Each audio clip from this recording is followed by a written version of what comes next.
أعوذ بالله من الشيطان الرجيم. بسم الله الرحمن الرحيم.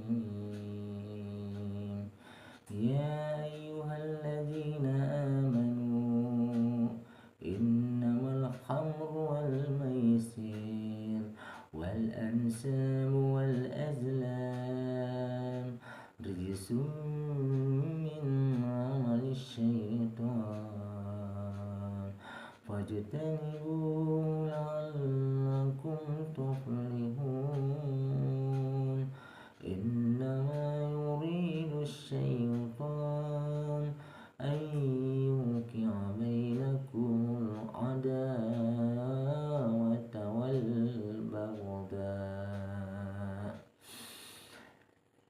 فاجتنبوه لعلكم تفلحون. إنما يريد الشيطان أن يوقع بينكم العداوة والبغضاء في الخمر والميسر ويصدكم عن ذكر الله وعن الصلاة فهل أنتم منتهون. Sadaqallahul. Mungkin ada yang pernah dengar ayat ini, kira-kira isinya berkaitan dengan apa? Baik, assalamualaikum warahmatullahi wabarakatuh. Alhamdulillah wassalatu wassalamu ala rasulillah.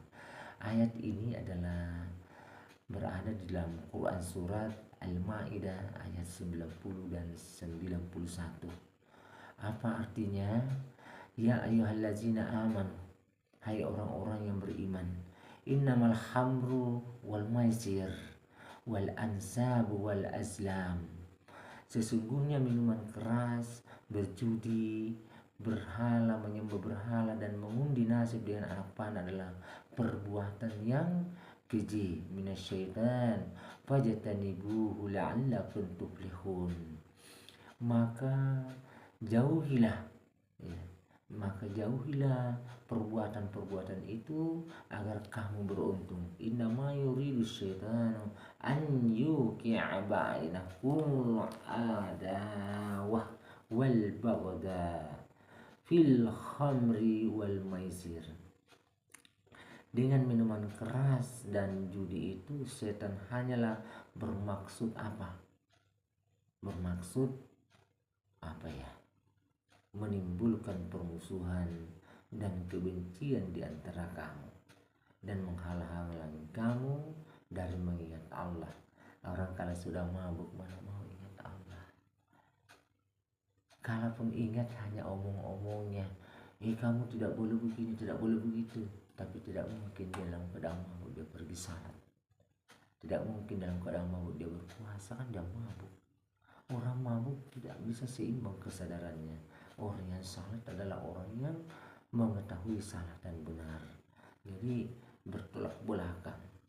Apalagi dalam keadaan mabuk dia mengingatkan, sementara dia dalam keadaan mabuk. Nah itu ya. Jadi dengan minuman keras atau judi, setan itu memiliki maksud. Berarti kalau begitu setan memiliki maksud dalam ayat ini apa? Menimbulkan permusuhan dan kebencian. Nah itu ya. Kemudian menghalang-halangi kita untuk mengingat Allah dan melaksanakan salat. Maka tidaklah kamu mau berhenti, terutama untuk minuman keras. Nah itu ya. Nah, apa asbabun nusul? Ya, penyebab turunnya ayat ini diriwayatkan dari Abu Hurairah radhiallahu anhu bahwa saat Rasulullah Shallallahu alaihi wasallam datang ke Madinah, masih banyak yang minum khamar dan makan dari hasil judi. Mereka bertanya tentang kedua hal tersebut, maka turunlah Quran surah Al-Baqarah ayat 219. Dipahami oleh sebagian mereka bahwa itu hanya dosa besar dan bukan haram. Nah itu Karena dipahami seperti itu, maka kebiasaan buruk ini masih tetap dilanjutkan ketika ada kaum muhajirin menjadi imam salat dalam keadaan mabuk. Waduh, gawat. Nah itu, maka terjadilah kesalahan dalam membaca Al-Quran. Maka inilah penyebab turunnya Quran surah An-Nisa lagi ayat 43 berisi larangan mengerjakan salat dalam keadaan mabuk. Jadi setiap ada perilaku penyimpangan itu, maka solusinya adalah turunnya Quran melalui ayat per ayat. Nah itu adalah sebagai dasar untuk menangani suatu permasalahan. Enak kalau pada zaman Rasulullah dulu masih ada langsung malaikat Jibril mengerimkan ini loh solusinya. Tapi bagi orang-orang yang beriman dan bertakwa. Kemudian meskipun sudah turun ayat ini, namun kebiasaan buruk itu masih juga dilakukan. Akhirnya turun lagi Quran surat Al-Maidah ayat 90 dan 91 yang menegaskan tentang keharaman khamar, sehingga mereka pun berkata, ya Allah, kami bertekad berhenti dari meminumnya. Karena beberapa ayat turun masih terabaikan sampai turun Quran surat Al-Maidah ayat 90 sampai 91. Itu. Terus bagaimana sikap kita terhadap khamar? Nanti kita lihat pada sajian berikutnya lagi. Demikian, wabillahi taufiq wal hidayah. Assalamualaikum warahmatullahi wabarakatuh. Waduh, gawat.